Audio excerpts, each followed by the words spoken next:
From the Portland Trailblazers, we have voted Toumani Camara. This is one that I think just a lot of people probably haven't watched a lot of on defense, because Portland the last couple of years has been kind of out of it by the time like January rolls around. This year, they kind of worked their way back into it, and Toumani was like a huge piece of it on defense. But I think he is a joke with how good he is on that end. Yeah. Like this is one guy where they are going to be very good on defense this year. Like they're going to be a top 10 defense, I would guess, because they're going to have Klingon for a full year. Hopefully, Drew Holiday is there now.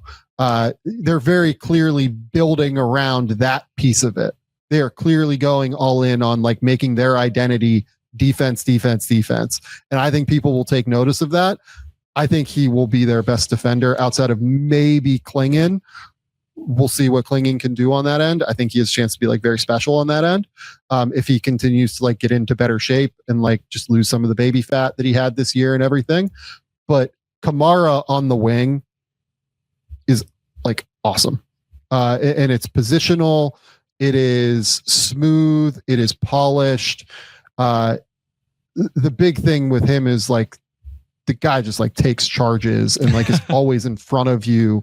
Like, you know, it's very similar to, it's more disruptive than what Nembhard does, but like it's very similar in terms of like he just like kind of seems to teleport to areas where he is in front of his man and making it exceptionally difficult for that player to be able to get any space to be able to do what he wants to do. Yeah, and it's funny because when you just look at like he averaged 1.5 steals per 36, less than a block. He feels more disruptive than what those numbers say because he takes charges. I don't know where the deflection numbers land, but it's just like he does disruption in a way that doesn't always show up in the box score. So I'll give you an example. A possession against the Lakers. He almost steals the ball from Reeves at half court. So he's getting out, he's picking up early, and he's going to slow and stagnate the possession because he knocks the ball away. And then the possession runs through, and then he ends up taking a charge on Jackson Hayes, rotating off the ball. Nothing really shows up in a traditional box score, right? Like you look at a box score, there's no steal, there's no block, there's not even a deflection. You have to go to charge drawn, but he's kind of one of those guys that just disrupts plays because he eats into the shot clock with the way he defends. And he does have, like, he has transition contests, he has low man contests. He does do that stuff as well, but I just love the energy he plays with, the activity he plays with. He plays hard. He's active with his hands. He defends on and off the ball and has some versatility with that. I mean, I mentioned, guarding Austin Reeves, and then there's, it was the Spurs game. He was guarding Chris Paul to start that game. Not that Chris Paul is what he used to be, but then in another game, he's guarding Paolo Banchero. And so I just love the all around versatility, again, kind of a buzzword as we've gone throughout this, that he has, and he never gives up on a play. There's a very specific one I remember against the Pistons. He's guarding the ball screen. He gets clipped a little bit. He peels off. Cade tries to throw the lob to Duren, and Toumani is there to contest it and knock it away. Like, he's just always giving those multiple efforts on and off the ball.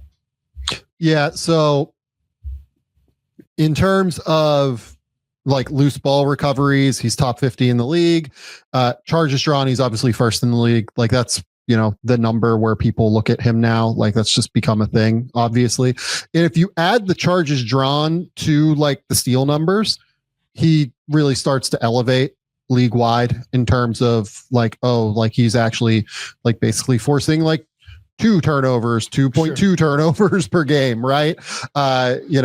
Steals and charges drawn, and other guys you have to do that for too, but like he's damn near the top of the league in terms of just like defensive stops in that way.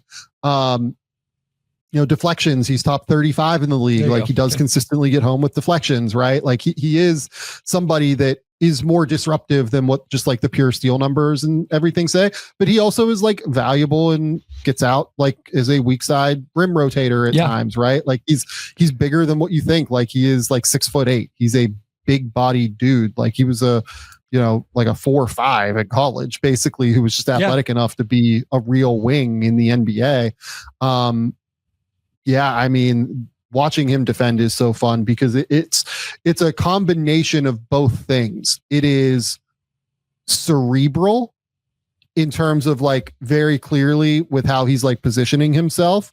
He has to like, look, I haven't talked to him about this, but like this dude has to dig so deep into scouting reports. I feel like watching him, like it is such a smart, he's so smart in terms of the way he defends. We'll talk about this with another guy that is very high on our list, but he is so smart with the way he defends.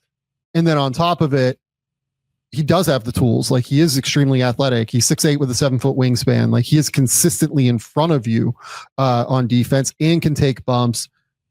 Very switchable, like you said. I mean, all of the tools are there with Camara. Like he is a serious defensive playmaker on top of just being in the right position. It feels like all the time. Like this to me, like I will always take this guy who's like a level below Matisse Thybulle, I guess, as a defensive playmaker or whatever.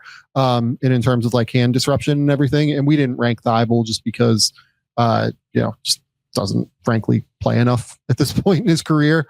Right. Has played 80 games the last 2 years. So, I get it. If you think Thybulle should be here, not for me necessarily, but,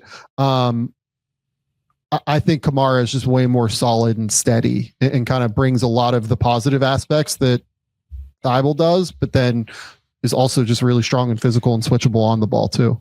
I think that's what you get to with this group of guys. I mean, I think almost all of them, I know Dort was a little bit different of a category for us, but even going back to last episode with J-Dub, Jaden McDaniels, and then the guys we talked about here and are about to talk about, they give you some of the disruption, but they also just give you really solid point of attack on the ball, on and off the ball defense.